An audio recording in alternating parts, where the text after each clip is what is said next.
All right, hello and happy Wednesday. You are watching the daily video for Wednesday, April 15th. We officially started new material yesterday on the 14th with our Unit 4 notes. We're gonna start in on section 1 today, so we'll kind of jump right into it. On the agenda for today, I'm going to give you just like really quick notes. There's only one thing I want to make sure we talk about before we get going, and then I'm going to do 3 level 1 practice problems with you, and then you are off to do your daily assignment. One thing really quick, your daily reference today is going to be the slideshow that I'm using for this up here. And then I'm also including a set of practice problems. I had a couple people just request extra practice on stuff. Those are not required, but if you want additional practice, especially like if you want practice before you go to the quiz for today or the daily assignment for today, there is an extra set of practice problems with the answer key on there too. So if you want to do some practice before you go to the assignment, check the daily reference, that's on there too. Okay.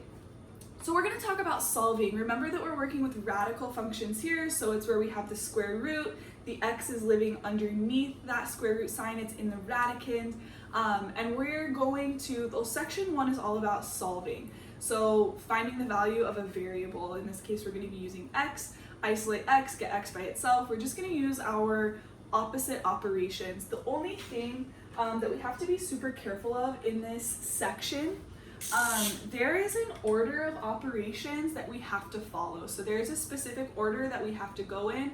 If we don't go in that order, we get the answer wrong. So I'm going to write out the order here. I would write this down for sure. You're going to have to follow this on like every single problem that you do for this section. So it's going to be important that you're like paying attention to this. So I definitely write this down. Okay.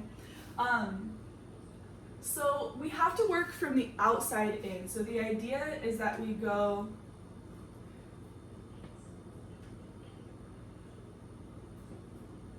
outside in.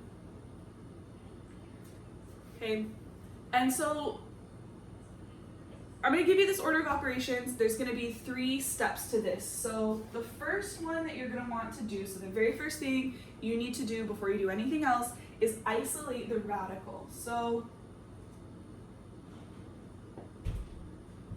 isolate, we know, just means to get something by itself. Radical is the square root sign. So we want to get that square root sign by itself. And the way we do this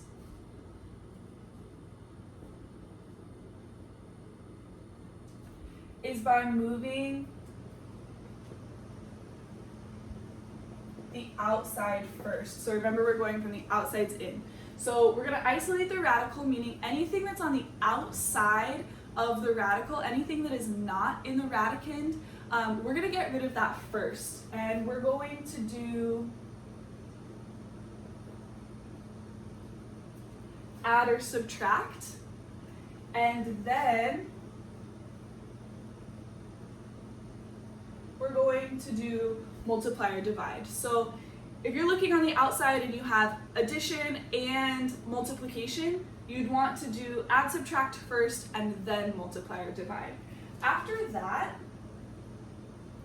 you would be able to eliminate the radical.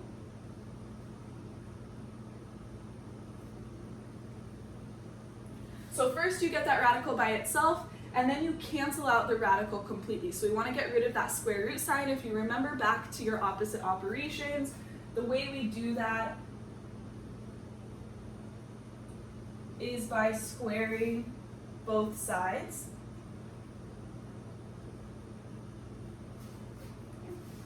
So we got the radical by itself, then we canceled out the radical. The third part of this is to just solve the rest.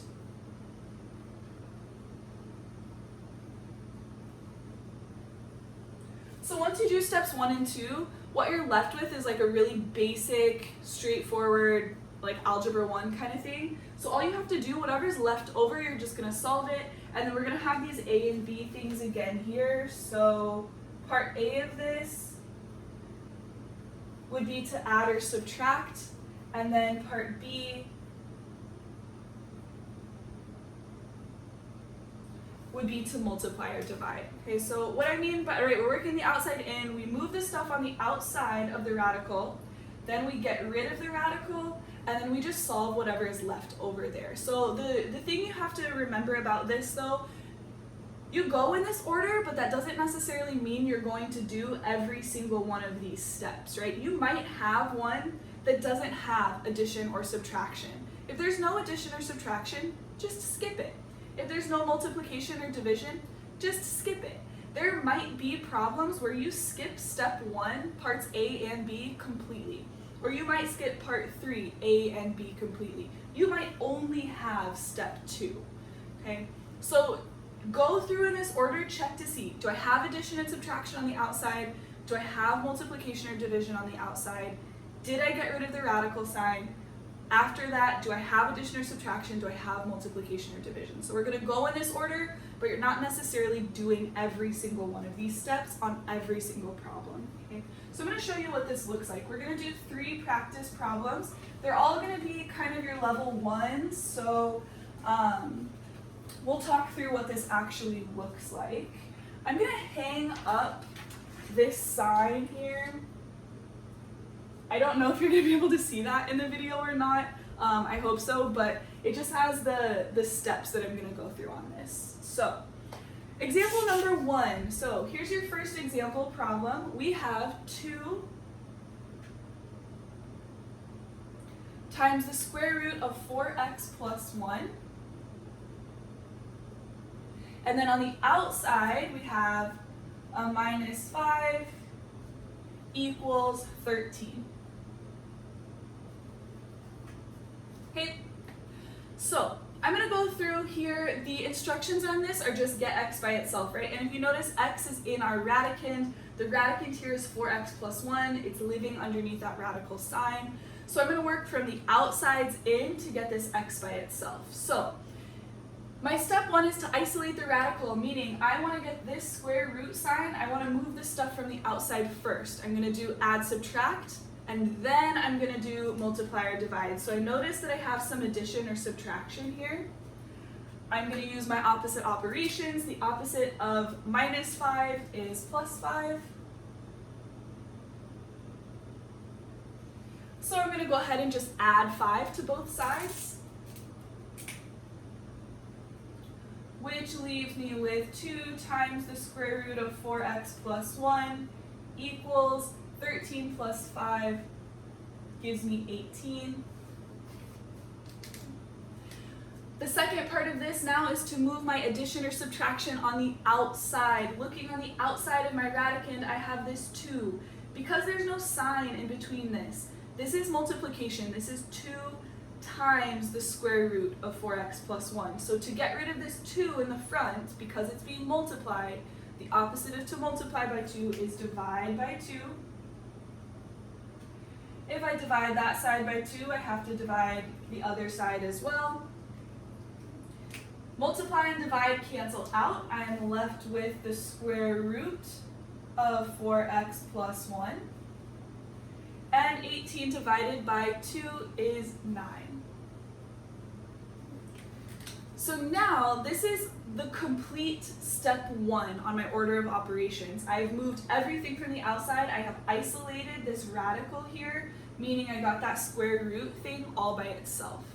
So I'm going to move to step 2, eliminate the radical. I'm just going to square both sides. If you remember, the opposite of taking the square root of something is to raise it to the power of 2. So I'm going to square that here, and I'm going to square this over here. These cancel out, and I'm left with 4x plus 1 on this side. And 9 squared is just 9 times 9, that gives me 81. And that is the completion of step number 2. Now I have eliminated the radical. So moving on to step 3, I'm just going to solve the rest. And like I said, step 3 is just a really basic, like algebra 1 thing. I'm going to do addition or subtraction first. So I'm going to move this 1. I'm going to subtract it. These will cancel out, and I get 4x equals 80. And then 3b would be multiply or divide. This is 4 times x. So to cancel that out, I would divide both sides by 4.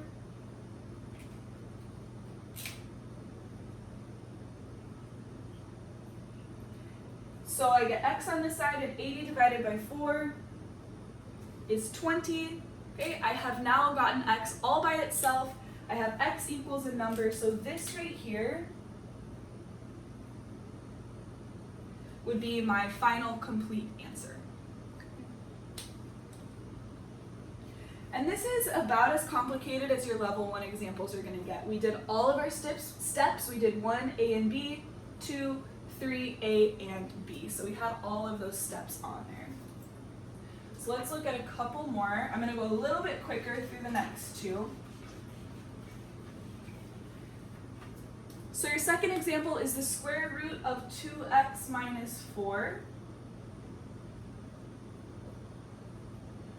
On the outside then we have plus 3 equals 5. Okay? So same thing, I'm going to go through my list over here. I'm going to isolate the radical, move the stuff on the outside first. So I'm going to go outside in. I'm going to go ahead and look to see if I have addition or subtraction on the outside. I do. I have a plus 3 on the outside, so I'm going to go ahead and do the opposite there and subtract 3 from both sides.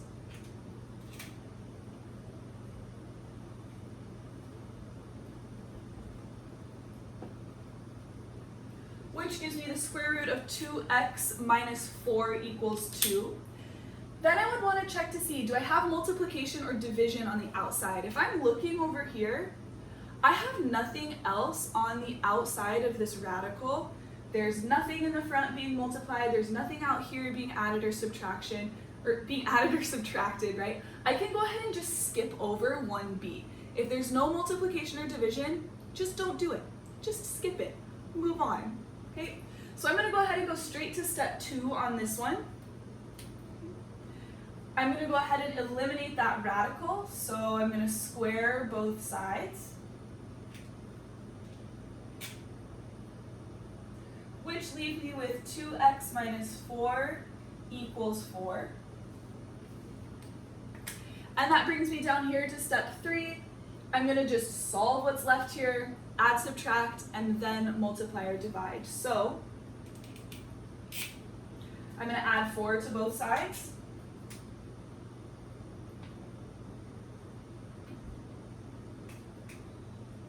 That leaves me with 2x equals 8. And then here I am at 3b. I'm going to go ahead and just divide out this 2, which leaves me with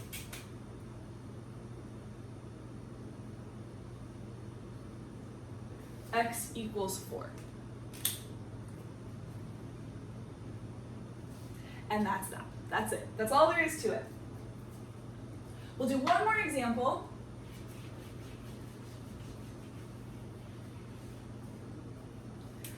Last one, we're just going to have the square root of 5x equals 6. Okay. Square root of 5x equals 6. Same thing, I'm going to go through my order of operations. First thing I need to do is isolate the radical. I'm going to check to see, do I have addition or subtraction on the outside?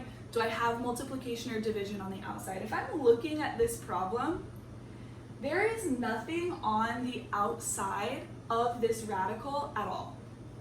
I don't have anything being multiplied. There's like an invisible 1 out here, but there's nothing to divide away and there's nothing to add or subtract. I'm going to just skip step 1 completely because there's nothing for me to do there. There's no addition or subtraction, there's no multiplication or division, so I'm going to just skip it. Because my radical is already isolated here, all I need to do is square both sides. So if there's nothing to do, just don't do it, just skip it. Don't like panic and freak out, like I don't know what to add or subtract, I don't know what to multiply or divide. If there's nothing there, just skip it. Nice and easy. Don't make it harder than it has to be. So these cancel out. I am left with 5x equals 6 times 6 is 36. So now I'm already down here at step 3. I'm going to check to see, do I have addition or subtraction? I do not have any addition or subtraction, so I'm going to skip it. I'm going to go straight to 3b. I'm going to divide away my 5 on both sides, which leaves me with x equals 7.2. Okay, decimals are okay. Okay, if you type in 36 divided by 5 into your phone, your calculator, whatever, it'll give you 7.2. That is not wrong. You didn't do anything wrong. Decimals are not bad. They're fine. Everybody's good. Okay, x equals 7.2 would be my final answer here on this one. Okay, that's all I have for you today. These should be pretty straightforward, hopefully. We haven't done any new math at all. You guys knew all of these opposite operations already. But this is pretty much it for the level 1s. The level 2s are just a little bit more complicated. One thing I really want you to be careful of though, so here's where I see people making like the most common mistake. So for example, on number 1, you had 2 times the square root of 4x plus 1, and then we had minus 5 equals 13. The most common mistake that I see is people trying to do step 2 before step 1 is complete. So I have so many people just get like ahead of themselves and they're like, oh, square root, I'm gonna go ahead and just get rid of the square root sign, and they go to square both sides immediately. This doesn't work. This will give you the wrong answer. So that's what I mean when I say you have to go in this order. So this is wrong. I also see sometimes people, like on problem number 2, for example, we had the square root of 2x minus 4 plus 3 equals 5. People might subtract the 3 correctly and get that okay.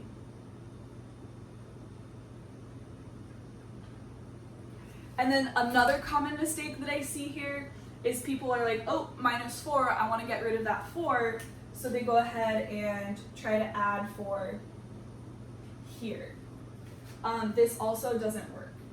Okay. So the reason the order of operations is so important is because people try to go rogue all the time and not follow the order, and you get the wrong answer. The math doesn't work out like it's supposed to. So just look for these common mistakes. Make sure you are moving the outsides first, but nothing on the inside can come out until you get rid of the square root sign. So before you can move anything on the inside, you have to move the square root sign. Okay? So you have to go in this order, right? Move the stuff on the outside, get rid of the radical, and then move the stuff on the inside. It has to go in that order. So super important.